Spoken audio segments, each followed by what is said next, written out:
Oui, on a joué de belles équipes, hein, le Portugal 5e mondial et le Colombie 12e mondial. Donc les rapports de force dans les matchs nous sont imposés sur ces deux matchs, qui n'avaient pas été le cas à la dernière CAN, puisque on avait marqué de mémoire 5 buts en 3 matchs. Donc ça veut dire que sur l'aspect offensif, on s'est marqué. Donc demain, ce sera un autre match contre un autre adversaire. Et puis on mettra un plan de jeu qui nous permettra de marquer, je l'espère en tout cas. Les choses sont très claires pour nous. On a su prendre un point sur les 2 matchs pour pouvoir avoir notre destin en main sur le troisième, qui était notre parcours, notre histoire dans cette Coupe du Monde dès la qualification contre la Jamaïque, on le savait. Donc demain, la victoire sera nécessaire pour passer, donc bien sûr, il faudra prendre des risques.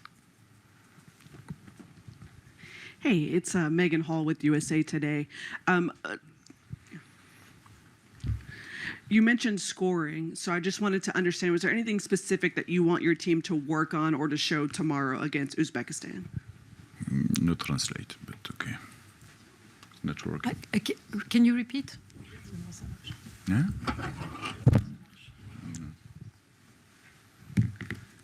Hi, Sorry. Megan Hall with USA Today. You mentioned scoring, so I was just curious about anything specific that you wanted to see your team display against Uzbekistan tomorrow. Dans ces matchs de haut niveau et à enjeu, bien sûr que la victoire est nécessaire demain. Et le but, c'est de marquer un but de plus que l'adversaire. Demain, on va être confronté à l'Ouzbékistan, qui a un système de jeu particulier et qui a une très bonne équipe, qui s'est pas qualifiée par hasard.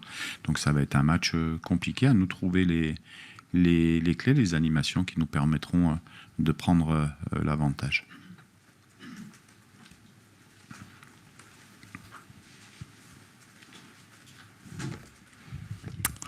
Hello, English. James Robson, Associated Press. Question in English? Yeah, okay. We've seen how well African teams have done at this World Cup already so far. You can improve that further tomorrow. Do you think African teams are perhaps underestimated? And I wonder how close... Continuous, I understand English, but it doesn't work much. I wonder how close you think we are to seeing an African World Cup winner. Yes, your question is about the African team, hein, right?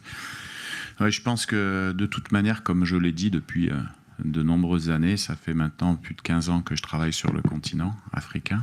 Je vois toutes les fédérations, tous les pays se structurer, tous les coachs s'améliorer, tous les joueurs s'améliorer, et donc voilà, l'Afrique ne cesse de progresser. Et pour moi, ça ne va pas s'arrêter parce qu'il y a encore une grosse marge de progression. Et je pense que, j'espère cette année ou dans les années qui arrivent, une équipe africaine remporte la Coupe du Monde. Mais pour moi, c'est une question de temps. Sur le côté, là, à gauche. Over here, coach. Just to pick up on my colleague's question, do you think maybe, given the African performances, there is a stronger case for more African teams in 2030? More than 10?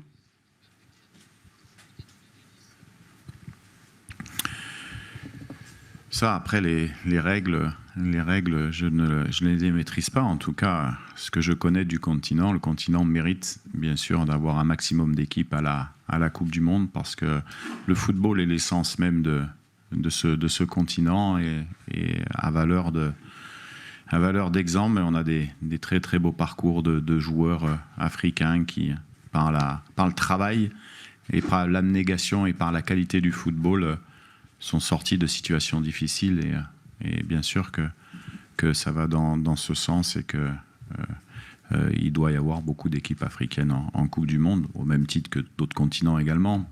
Mais pour l'instant, il faut que tout le monde soutienne les équipes africaines pour aller le plus loin possible. So, Abdulbasit Bektemirov, Champion.com, Uzbekistan. So, Fabio Cannavaro, in the last interview before the coming to the World Cup in Tashkent, he said that the game against DR Congo will be the most difficult in our group. And he described the Congo national team as like horses who can run for the 90 minutes. And he said that I was shocked by by their physical conditions and the intensity of their game. What do you think? What Congo tomorrow need to do to win the Uzbekistan when the Cannavaro said we need to just run like dogs for 90 minutes to somehow compete with the Congo?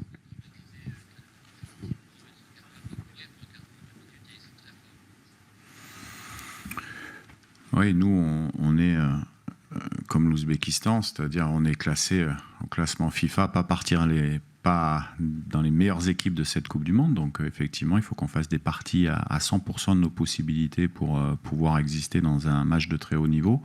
On a l'habitude de le faire, que ce soit sur l'aspect physique, sur l'aspect tactique et également sur l'aspect technique. Mais je pense que nos joueurs sont prêts pour relever ce défi. Je trouve que l'Ouzbékistan est une équipe aussi très bien organisée dans un système de jeu qui maîtrise parfaitement, très engagé dans leur rencontre. Mais à nous de faire un bon match sur le plan déjà technique. Et puis après on sait qu'on a les atouts offensifs et on a des joueurs qui ont l'habitude de marquer dans leur carrière pour marquer des buts demain. Coach, Gary Well ici avec la RTNC, ici. Pardon. Coach, quel sera le rôle de votre bande demain? Est-ce qu'on peut voir demain les joueurs qu'on n'a pas encore vus jusque-là, surtout offensivement? Merci. Okay. On a 26 joueurs, donc on a plusieurs possibilités, soit de système, soit de garder ce système et de le bonifier, soit d'amener un petit peu de fraîcheur, ou de garder tout simplement les joueurs qui ont joué les 2 premiers matchs. On a vraiment plusieurs options possibles demain.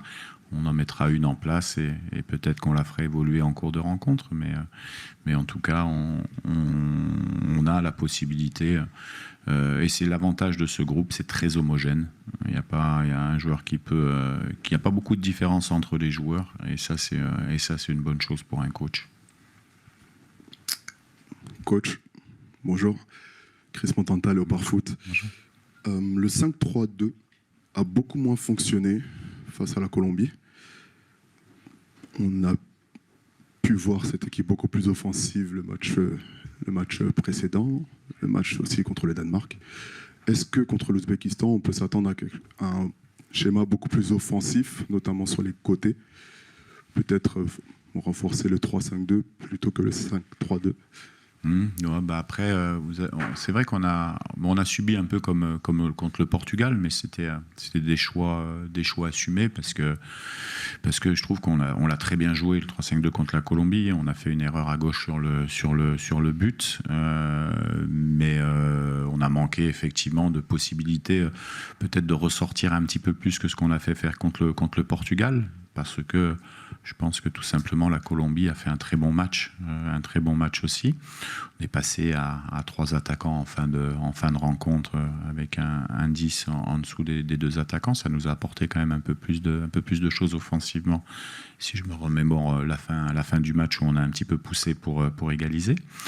Voilà, donc après, comme je l'ai dit à la question d'avant, j'ai trouvé que ce système était bien. Maintenant, il faut se poser des questions pour être un peu plus dangereux et offensif.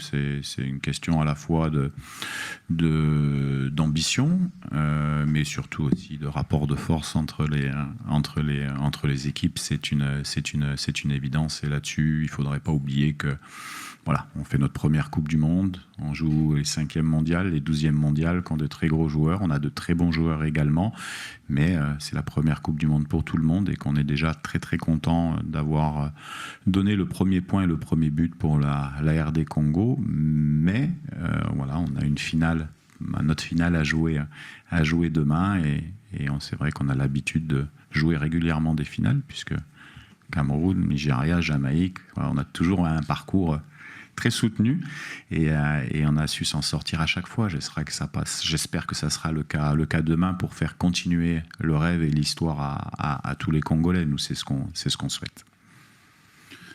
Hi, coach here, and I'm going to ask in Spanish. Santiago Tortillo para FIFA.com. Le quería preguntar si el partido contra Jamaica, al que se ha referido ahora, si les sirve